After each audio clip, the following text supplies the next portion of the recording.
Inventory tracking is a big deal too. So that's another piece that comes to mind. We've got our inventory carrying cost is down quite a bit. That is because we can order more, just-in-time inventory is a big deal again for manufacturing world. Yeah. We really had to, without an ERP system, we had to over-order and over-carry to make sure that we didn't short our customers on orders that they needed. With a OmegaCube implemented, we were able to see our production schedule more visual way.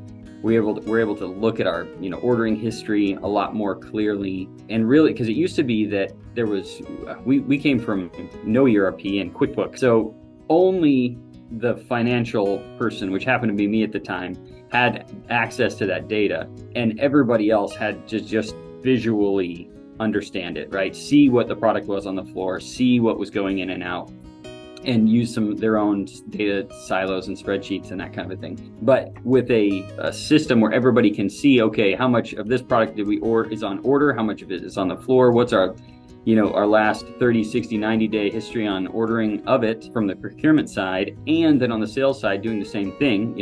How much is ordered and needs to go out next week versus how much has gone out over the last 30, 60, 90 days. We have been able to thin down our inventory carrying costs by about a third. What I mean is from like 3 million to 1 million. It's been a really big deal. One of the many reasons, but a very top button reason why we knew we needed ERP was just because we had inventory coming out of our ears, just to make sure that we had the right products at the right time.